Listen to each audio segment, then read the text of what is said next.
অনেকেই প্রশ্ন করেন ছাদ বাগানে কোন ধরনের সবজিগুলো খুব অল্প যত্নে অল্প সময়ে ভালো ফলন পাওয়া যায়। আজকে সেগুলো নিয়েই আলোচনা থাকবে, সেই সাথে ছাদ বাগান থেকে কিছু সবজি সংগ্রহ করব, সেগুলোও থাকবে। চলেন তাহলে শুরু করা যাক। প্রথমেই ছাদ বাগানের বরবটি গাছ দিয়ে শুরু করলাম। মাশাল্লাহ, এই বরবটি গাছগুলোতেও অনেক অনেক বরবটি ধরে। 2 থেকে 3 দিন পর পরই 1.5 থেকে 2 কেজি পরিমাণের বরবটি তুলে নেওয়া যায়, আর এই বরবটিগুলোর সাইজও অনেক বড়। আমার ছাদ বাগানের অনেকগুলো গাছ আছে, মানে ঘুরিয়ে ঘুরিয়ে অনেকগুলো গাছ আছে। আর সেই গাছগুলো থেকেই কিন্তু আমি প্রতিনিয়ত এইরকম ভাবেই বরবটি পেয়ে যাচ্ছি। আর এই বরবটি গাছের খুব বেশি যত্ন করতে হয় না, চারা লাগানোর পর গোড়ায় মাঝে মাঝে গোবর সার দিলেই হয়ে যায়।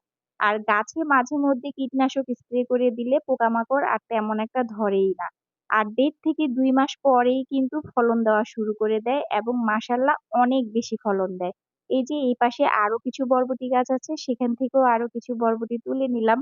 আর দেখেন এগুলো কত সতেজ। আর এই বরবটি গাছগুলোতে কিন্তু বীজও সংগ্রহ করা যায় প্রচুর। আর এই যে আরেকটা সহজ সবজি গাছ হলো বেগুন গাছ। বেগুন গাছও প্রচুর হয়, আর এটা কিন্তু সারা বছরই হয়। আর দেখা যায় যে খুব বেশি যত্নের বেগুন গাছেরও খুব একটা যত্নের প্রয়োজন হয় না, অল্প যত্নেই হয়ে যায়। আর এবছর আমি নতুন ভাবে চাষ করেছি এই চিচিঙ্গা।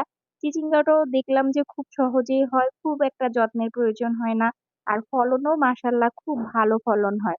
এগুলো 2-4 দিন পর পরই তুলে নেওয়া যায়, দেখা যায় খুব দ্রুতই বড় হয়ে যায়। যারা বাগান ভালোবাসেন আর ভালোবেসে আমার ভিডিওটা এখনো দেখছেন, তারা অবশ্যই জানিয়ে যাবেন আপনাদের কোন সবজি পছন্দ। এছাড়া মরিচ গাছও কিন্তু সারা বছরই হয়, বিভিন্ন ধরনের মরিচ গাছ লাগানো যেতে পারে, যেগুলো 12 মাসি মরিচ গাছ সেগুলো লাগানো যেতে পারে।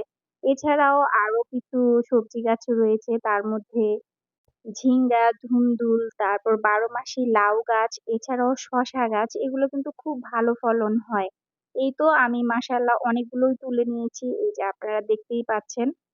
বাগানে আসলে প্রতিদিনই কম বেশি এরকম সবজি পেয়ে যাই, আমাদের আসলে হয়ে যায় আর কি, একবেলা ভাজি বা তরকারি যাই রান্না করি না কেন হয়ে যায়।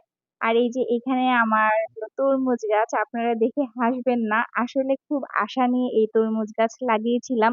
তবে এর থেকে একটু বড় সাইজের 2টা তরমুজ আমরা খেয়েছি, মাশাল্লাহ অনেক মিষ্টি, তবে সাইজ কিন্তু ছোট ছোট। এগুলো একদমই আর বড় হচ্ছে না, আর বৃষ্টিতেও মনে হয় গাছগুলো নষ্ট হয়ে যাচ্ছে।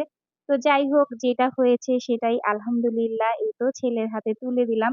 এটাতে একটু মাটি লেগে আছে, এই জন্য ও ধরতে চাচ্ছিল না, অবশেষে সে কিন্তু এটা ধরেছে। এই তো আজকে মোটামুটি অনেক কিছুই সংগ্রহ করে নিলাম। এতটুকুই আমাদের জন্য যথেষ্ট। এই যে বেগুনটা দেখতে পাচ্ছেন, বেগুনটা আপনারা কেউ ভাববেন না যে পেকে গেছে। বৃষ্টির কারণে এটা একটু লাল হয়ে গেছে, ভিতরে একদম বিচিও হয়নি। আজকে এই পর্যন্তই, আল্লাহ হাফেজ।